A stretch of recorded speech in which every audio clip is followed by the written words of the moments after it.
Assalomu alaykum. Bugun dasturimizda Zelenskiy Putinga ochiq xat yozdi. Zaporojye bugun uxlamadi. Rossiya tunda ayovsiz bombaladi. Mirziyoyev va Putin O'zbekistondagi atom elektr stansiyasi qurilishiga start berdi. Endi esa batafsil. Erkaklar, tan oling, ba'zan telefoningizning quvvati siznikidan uzoqroq yetib qoladimi? Kayfiyat joyida, niyat joyida, lekin energiya yetishmayaptimi? Ayolingizni yana bir bor ko'nglini zabt etishni xohlaysizmi? Shunda ko'plab erkaklar tanlayotgan vulkan haqida o'ylab ko'ring. Erkaklar salomatligini qo'llab-quvvatlash uchun mo'ljallangan mahsulot. Jinsiy quvvatingizni ham yuqori darajaga olib chiqadi. Va eng yaxshi yangilik hozir 30% chegirma. O'zingizga bo'lgan ishonchni yo'qotmang. Vulkan faol va ishonchli hayot sari qadam. Hoziroq buyurtma bering. Mahsulot yetkazib berish O'zbekiston bo'yicha bepul. Zelenskiy Putinga ochiq xat yozdi.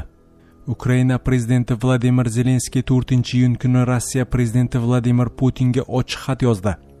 Unda davlat rahbari Kiyev urushni to'g'ridan-to'g'ri muzokaralar orqali yakunlashga tayyorligini bildirdi.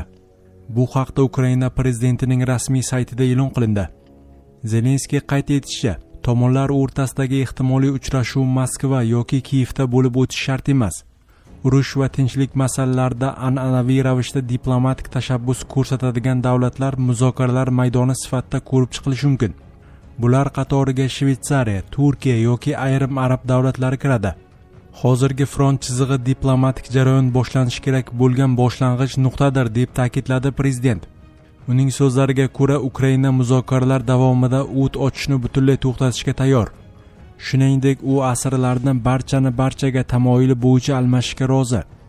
Zelenskiy janglar paytida o'g'irlab ketilgan tinch aholi vakillari va bolalarni qaytarishni ta'minlashga ham tayyorligini bildirdi. Ukraina prezidenti ushbu jarayonga AQSh va Yevropa davlatlari ham jalb etilishi kerakligini aytdi. Ular xavfsizlik kafolatlarini bera oladigan tomonlar sifatida ishtirok etishi lozim.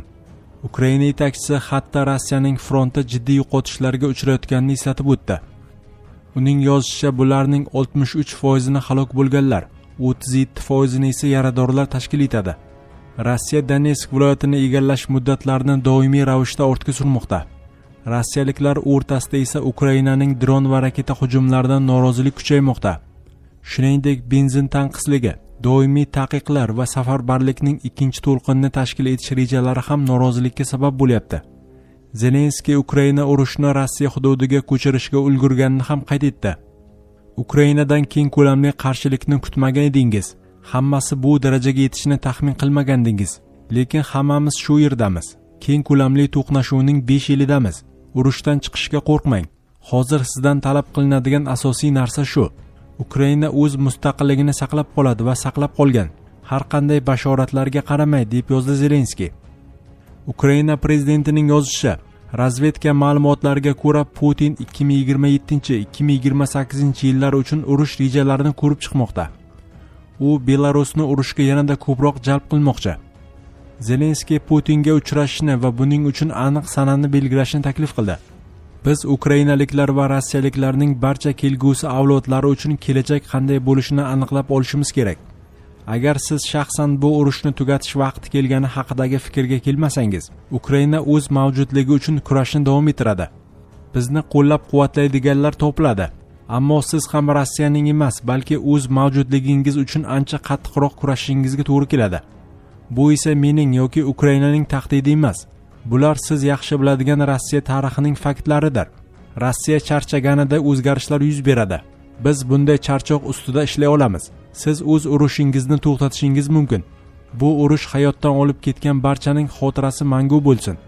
Ukrainaga shon-sharaflar bo'lsin, deya yakunlanadi maktub. Zelenskiy bundan oldin urushni tugatish uchun muzokaraga tayyor ekanini ham aytgan edi. U Rossiya bilan bo'layotgan mojaroni tugatishda AQShdan yordam kutayotganini bildirgan.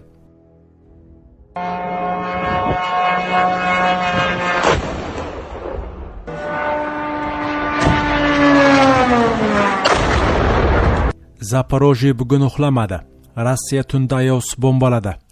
Rossiya armiyasi Ukrainaning Zaporojye va Konotop shaharlariga hujum uyushtirdi.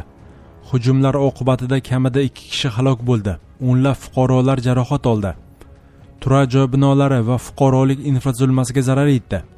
Ukraina rasmiylarining ma'lum qilishicha, 5-iyunga o'tar kechasi Rossiya harbiylari Zaporojye shahrining aholi yashash hududiga dronlar bilan zarba bergan. Hujum natijasida ko'p qavatli turar joy binosi va uning atrofidagi avtomobillarga shikast yetgan. Zaporojye viloyat harbiy ma'muriyati rahbari Ivan Fyodorovning bildirishicha, hujum oqibatida 44 yoshli ayol halok bo'lgan. Shuningdek, yana 11 kishi turli darajada tan jarohati olgan. Shu kuni kechqurun Rossiya qo'shinlari Sumy viloyatidagi Kanatop shahriga ham dronlar bilan zarba bergan. Shahar meri Artyom Semenixinning ma'lum qilishicha, hujumlar turar joylar va fuqarolik infratuzilmasini nishonga olgan. Zarba oqibatida kamida 5 kishi jabrlangan. Ular orasida 3 nafar bola ham bor. Dron hujumi tufayli xususiy uylardan birida yong'in chiqqan. Hodisa vaqtida uyda 2 nafar katta yoshli kishi va 3 nafar bola bo'lgan.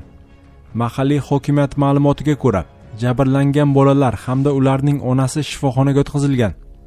Shuningdek, hujum oqibatida shaharning bir qismi elektr ta'minotisiz qolgan. Suv ta'minotida ham uzilishlar yuzaga kelgan. Xerson shahrida ham dron hujumi qayd etilgan. Xerson viloyat harbiy ma'muriyati rahbari Aleksandr Prokudinning bildirishicha, shaharning Karabel tumaniga qilingan zarba natijasida 75 yoshli erkak halok bo'lgan.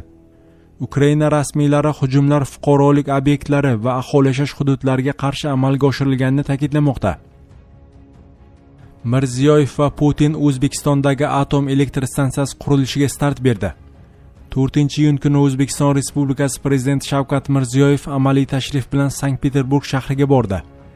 Shavkat Mirziyoyev va Rossiya prezidenti Vladimir Putin O'zbekistonda integratsiyalashgan atom elektr stansiyasining birinchi energiya blokini qurish ishlariga start berdi.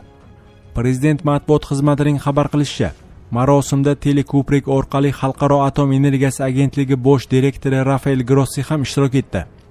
Shavkat Mirziyoyev Vladimir Putin va Rafael Grossiga ushbu loyihaning ro'yobga chiqarilishini shaxsan qo'llab-quvvatlagani va ko'rsatilgan e'tibor uchun minnatdorlik bildirdi.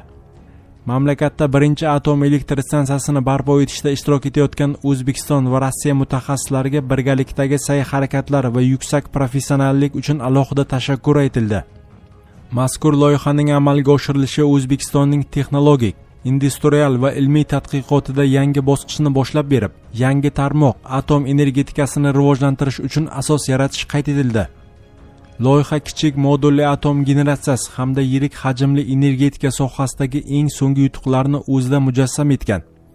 O'zbekiston yetakchisi xavfsizlik loyihaning mutlaq va so'zsiz sharti ekanini alohida ta'kidladi.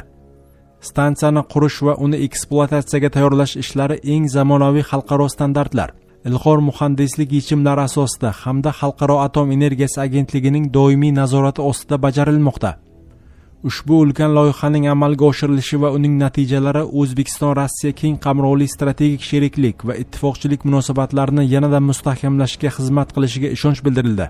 4-iyun kuni O'zbekistonda Ritim 200N yadroviy qurilmali atom elektr stansiyasi energiya blogini barpo etish bo'yicha litsenziya berildi. Jizzax viloyatida qurilayotgan atom elektr stansiyasining bazaviy qiymati $9,5 milliard tashkil etadi.